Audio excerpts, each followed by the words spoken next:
What I'd say is over the past week, the media have reported allegations that personal information provided as part of Census 2023 or for the purposes of immunisation processes was misused during last year's election. Te Pāti Māori is at the centre of allegations of misuse of information, allegations it vehemently denies, but that relate to 3 separate events at Manurewa Marae in Auckland. These allegations are serious and they go to the heart of trust and confidence in our democratic processes and institutions. I'm Sharon Brett-Kelly. Today on The Detail, the Prime Minister calls for an inquiry, the third into these allegations that involve at least 6 government agencies.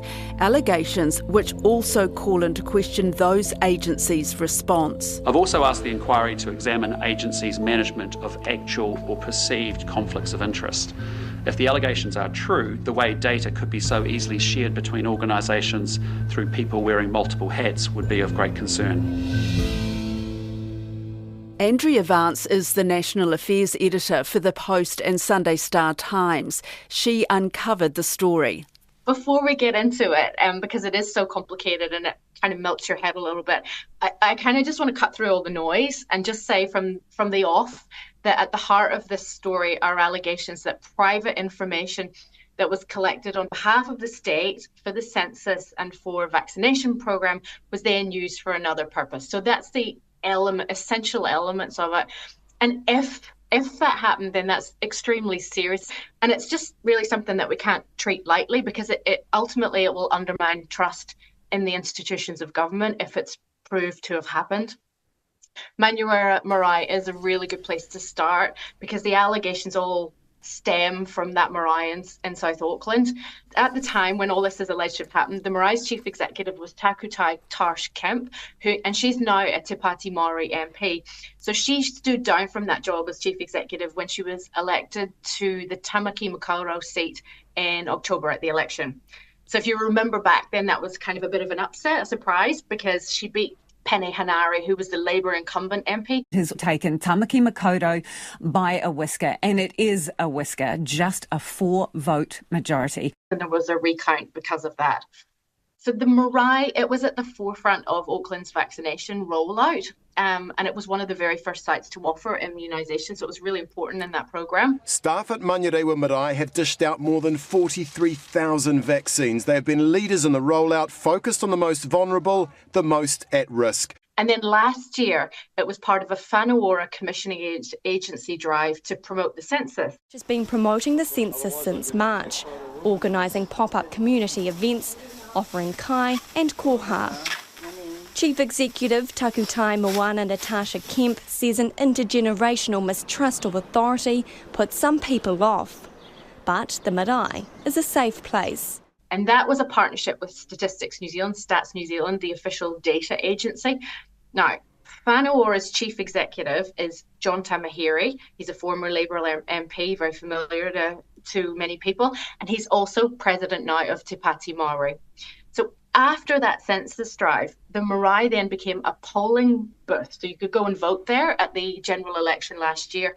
And that was a very controversial decision because it was something new that the Electoral Commission was trying. They were trying to increase Māori participation, get more Māori out to vote. But it was raised at the time it was suggested back in February before the election as a potential conflict of interest. And that was raised by the Commission's own staff because of Tarsh Kemp's candidacy for that Māori seat. I'll just recap that there are 3 separate or different events at Manurewa Marae that are connected to these allegations. Can we just go back to the COVID-19 vaccine rollout and the role of the marae in the immunisation program? Because what are the allegations here? What can you tell us? This particular set of allegations is the subject of a complaint to the Electoral Commission by the Labour Party. Now, they made that complaint in November after the election.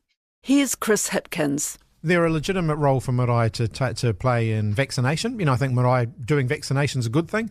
There's a legitimate role for marae to play in terms of getting people on the electoral roll and making sure they're enrolled to vote. And there's a legitimate role for marae to take in terms of the census and getting people to fill in their census forms. but it's really important that they make sure they've got processes in place to keep clear delineations between those activities so that any information that's collected through them isn't used inappropriately. So the allegations that they made centre around the use of 4-digit short codes. So those are the text messages that are used to send reminders or marketing campaigns to mobile phones. So like if I make an appointment at my hairdresser, for instance, or the spa, and for a facial or a doctor's appointment, you'll get a message from the 4-digit codes as a reminder. So the Labour complaint alleged that Maori voters in Auckland received 2 text messages during the election campaign from the short code 2661. And those messages were urging the recipients to vote for Te Pāti Māori. In other words, that's election advertising by text message. The Labour Party's complaint said that the short code, that 2661, was owned by the Waipirira Trust. Now I'm introducing another entity into this story. That the Waipirira Trust is a social services charity, and that's also run by John Tamahiri. And the short code 2661 was used previously to send people by text message government information about COVID-19 vaccinations. So in the complaint, Labour said that it believed that this was a breach of the Privacy Act because personal information obtained by the Waipirira Trust for one purpose, delivering information about government services, appeared to have been used for another purpose, promoting a political party. So the complaint then went further, saying that the Waipirira Trust's contracts with government agencies, which gave them access to that personal information, like mobile phone numbers, might also have been breached. So at this point, it's really important here to note, to say that John Tamahiri and Te Pāti Māori strenuously deny these allegations. So Labour took its complaint to the Electoral Commission, and that was back in November. So what has happened since then? I mean, your stories are saying that the Electoral Commission didn't then go on to notify the Ministry of Health, the Ministry for Social Development, or the Office of the Privacy Commissioner about this alleged breach of privacy or misuse of personal information. That's what's required when something like this, when there's a complaint like this? Well, required? I'm not sure that this has happened before, so I guess that's something all the various inquiries will get to the bottom of. But what happened was one element of that complaint noted that the text messages from 2661, the short code, were a party advertisement for Te Pāti Māori, but they didn't contain any authorisation statement. So that's a breach of electoral law, allegedly. So, you know, in the election campaign, you'll see ads like billboards or flyers or social media posts, and they'll have to carry a wee statement on them. So authorised by Joe Bloggs of the X Party. So the Commission referred that one small part of Labour's complaint to the police 8 months ago. But the Commission didn't do anything else, as you say, to alert the other government agencies involved, like the Ministry of Health, Te Whatu Ora, or even the Office of the Privacy Commissioner. Like, it didn't even seek advice from the Office of the Privacy Commissioner. So there's also another strand to this. The complaint and 6 other complaints to the Electoral Commission alleged treating, which is where food, goods or services are offered to influence voters. Electoral law expert Graham Edgeler joins us now to explain all. Treating, what's that all about? Treating is similar to bribery. It's essentially bribery with food or entertainment. I don't think there's been a prosecution for a long time because the requirements to actually commit the offence are quite difficult to commit. You have to corruptly intend to influence people's votes by the offering of food or drink or entertainment. And proving that is just always going to be difficult. But the Commission said that the threshold for prosecution is very high, and it didn't refer those complaints to police. And Labour had also lodged that complaint? That was an element of Labour's complaint. There were 7 complaints to the Electoral Commission back in November, and 3 of which were from political parties, so Labour, National and Vision New Zealand. And those 7 complaints all related to these allegations of treating. Has the Electoral Commission responded to any of this? Has it explained why it didn't refer on these allegations? The Electoral Commission hasn't really answered my questions on this, to be honest. It said to me in a statement that it couldn't comment because it had referred to the matter to police. So given that they'd only referred the issue of the advertising and the text messages to police, I pushed back a little bit more. And so then they came back with a statement from the Chief Electoral Officer, Carl Lequang. And in that statement, he said, "We didn't have sufficient information to raise any other matters with any other agency." And he also said, when an individual raises a complaint about a potential breach of their privacy, we let them know how to make a complaint to the Office of the Privacy Commissioner. So when I got that statement, I went to Labour and I asked them, did they tell you to take a complaint to the Office of the Privacy Commissioner? Did they explain how to do that? And the Labour Party said no. So where is this inquiry, this particular aspect of allegations that personal data collected from the immunisation program were used for political campaigning? Where is that at right now? Part of it is still with the police? Yeah, so police... hasn't really been that easy, Sharon, to get a straight answer on this. But so police took 2 days to confirm to me that they are making inquiries into matters relating to Te Pāti Māori, but they won't say exactly what they're investigating nor why. And neither have they explained to me what they did with the original referral from the Electoral Commission. Again, that was 8 months ago. So what's happened in that 8 months?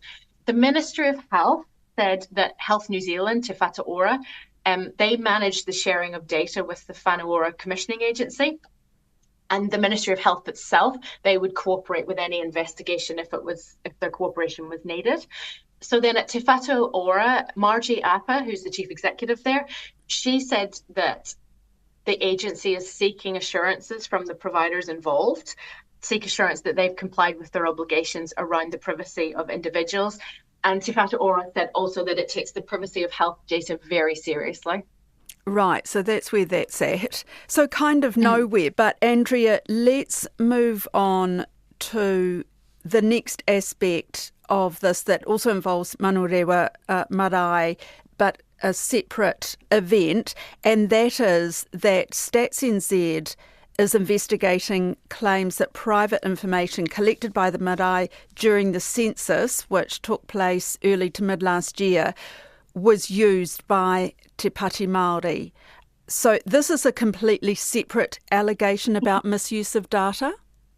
Absolutely. So same principle, information that was collected for one purpose on behalf of the state allegedly was used for another. So last month, a whistleblower from the Ministry of Social Development came forward with this other set of allegations relating to what the staff or the MSD staffer had seen at Manurewa Marae. The whistleblower, the MSD whistleblower, is represented by Alan Holst, who's an employment advocate. At the same time, he's also acting for a number of former Marae staff who made a series of claims, which I reported in the Sunday Star Times a fortnight ago, 2 weeks ago. So those former Marae staff, they say that hundreds of census forms collected by Marae staff were photocopied and retained. And in a follow-up story to Andrea's, Newshub also spoke to whistleblowers. The former Marae staff sat down with Newshub and freely admitted to copying data from census forms into a Waipareira Trust database. This group alleges that during the Marae census drive last year, official documents were mixed with campaign material. Like an infomercial slip. A postcard. Yeah. And so we would put that inside our... with the forms, or if we were giving over pack and save vouchers or the wellbeing packs. They also allege the census data they collected was misused. The MSD worker was told forms were being photocopied. I was like, yeah, no, that can't happen. Surely not.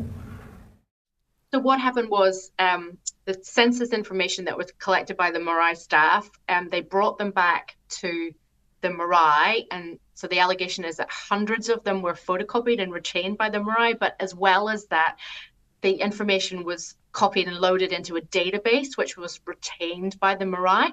And then as well as that, the Marae staff also put the information into what's called a JOT form. So that's just a software. And that JOT form was then sent to the Waipareira Trust. And of course, the Waipareira Trust, the chief executive of that is John Tamahiri. And John Tamahiri is also chief executive of Whānau Ora, and he is also president of Te Pāti Māori. We'll get back to John Tamaheri's response, but we're moving now to the third event at Manurewa Marae, when it was used as a polling booth during last year's elections. And remember, the decision to use the marae was controversial because its chief executive, Takutai Tash Kemp, was standing for Te Pāti Māori. So I reported back in February in the Sunday Star Times that was raised as a conflict of interest by the Electoral Commission's own staff because of Kemp's candidacy. The Commission judged that perception of conflict of interest could be managed. The Commission did take the time to explain the neutrality requirements around voting place to marae staff. So when a polling place has special rules in place. So that means that partisan materials like party logos, flags, candidate or party branded clothing or other like promotional material shouldn't be displayed near the voting place. They instructed the marae staff and they made that very clear, but it did become an issue both during the election campaign as well as those issues of trading. And the Commission received a number of complaints about that, about Te Pāti Māori advertising being displayed too close to the voting booth, and also that voters were given free food or drinks at the marae once they had voted. So is John Tamaheri saying anything about this, given his connection? So John Tamaheri is a really familiar figure in politics. You know, he was once a Labour MP and Cabinet Minister, and he's a well-known broadcaster. As we said, he's CEO of the Whanawara Commissioning Agency, which was involved in promoting the census and the COVID-19 vaccination drive, which he did through the Waipurera Trust, and that's the social services charity that he heads, and through the various urban marae like Manurewa Marae. And then, of course, he's also the president of Te Pāti Māori, and to complicate matters further, he also stood in the Te Atatu electorate in Auckland at the election, although he didn't make it back to Parliament. So, as I said, Tamaheri has unequivocally denied both the allegations about the COVID-19 vaccination data and the census collection. He has claimed in an interview with me that these former marae staff and the MSD whistleblower simply have a gripe and are disgruntled, those are his words, because they are currently involved in an employment dispute with the marae. He said that the supermarket vouchers that were given out, those $100 gift cards, so he's confirmed that, and that staff did encourage people to fill out the census forms and the enrolment switch forms at the same time because that just made practical sense. He also said that giving out food and hospitality is the culture of the marae, and manaki is a part of the culture, and that's simply what they were doing. So this week, Te Pāti Māori's also welcomed the Stats NZ investigation, and Te Pāti Māori also wrote to the Prime Minister, Christopher Luxon, and the Police Commissioner, Andrew Coster, asking for an investigation, which police are already doing anyway. Takutai Tash Kemp, is she saying anything? Well, no. She's not responded to my questions or requests for an interview, and she's not said anything. There have been a number of calls by commentators for her to stand down while this is all sorted out. So I did ask to interview her, but John Tamaheri said he would not permit that. I should also say that Penny Hanari, the Labour MP who lost his seat to her, is also keeping his powder dry. He hasn't said anything either. In an interview with Radio Wātea's Dale Husband, Tamaheri said this. The serious allegation which I did confront was misuse of data. Prove it. How does that happen? Like on the Māori Party side, we're not stupid, and we use all of the roles and all the publicly identified information. I mean, I just can't get my head around the range of allegations, and all of a sudden they're true, and all of a sudden the allegations are serious, but is there substance to them? And see, this is racism 101, in practice. If we have to continue to prove ourselves innocent on allegations, on spurious allegations, by people that tried to take over the mine and got bounced out of it, you gotta wonder things. So we have a police investigation, though it's not clear exactly what they're looking into. We have Stats NZ investigating the alleged misuse of census data, and this week a third inquiry ordered by the Prime Minister. He doesn't want that inquiry to cut across the already existing investigations by stats, police. But given the seriousness of the circumstances, it was important for the facts to be established and that independent oversight of the whole picture of government agency actions. That inquiry will also look into the safeguards that relevant government agencies had in place to ensure the appropriate use of people's personal information. It's also going to assess the institutional arrangements relating to the use of personal information and whether any conflicts of interest or perceived conflicts of interest were appropriately managed.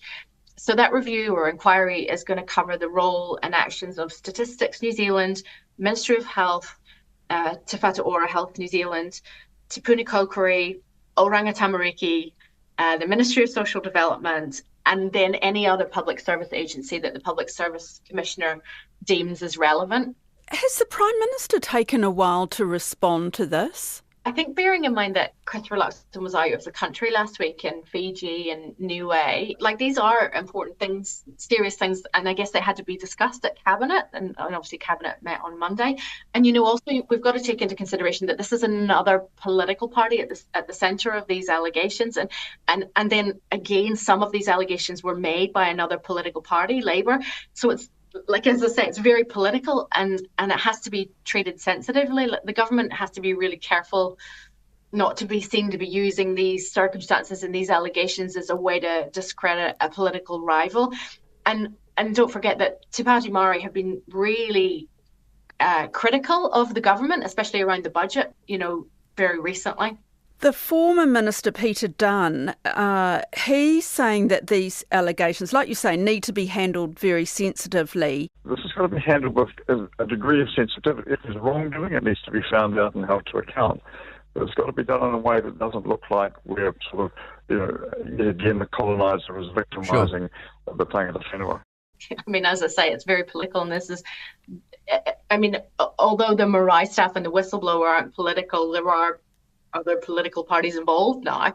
And I think that the points that John Tamahu makes about monarchy and the marae culture are important and worthy of debating and considering.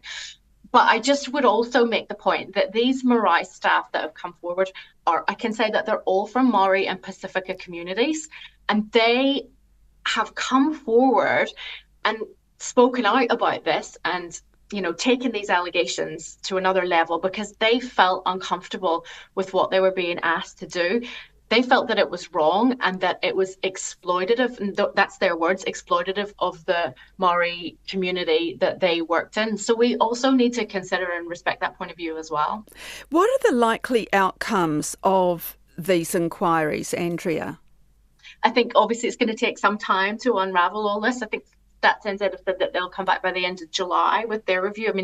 That's pretty ambitious, I think. I think it's good that everyone takes time to do this properly, review and inquire and examine all this properly, because what's being alleged is really, really serious. It's super important that people have trust that their data is being kept safe and being used for the purposes for which it's collected. That's especially true of census information. And of course, that census information that's collected is strongly protected in law and legislation, and it actually comes with hefty fines for breaching it. Equally, I think it's important that the public have trust in the electoral system and in the Electoral Commission and its integrity. We've seen the dreadful consequences in the US and America when that trust is eroded with the January 6th attack on the Capitol in Washington, D.C. So it's definitely not something to be taken lightly. And then lastly, as Te Pāti Māori have said themselves, they deny these claims in the strongest terms, and it's important that they also get the opportunity to clear their names. That's it for today. The Detail is funded by RNZ and NZ On Air. This episode was produced by Gwen McClure and Alexia Russell and engineered by Jeremy Ansell. Thanks to Andrea Vance. Mā te wā.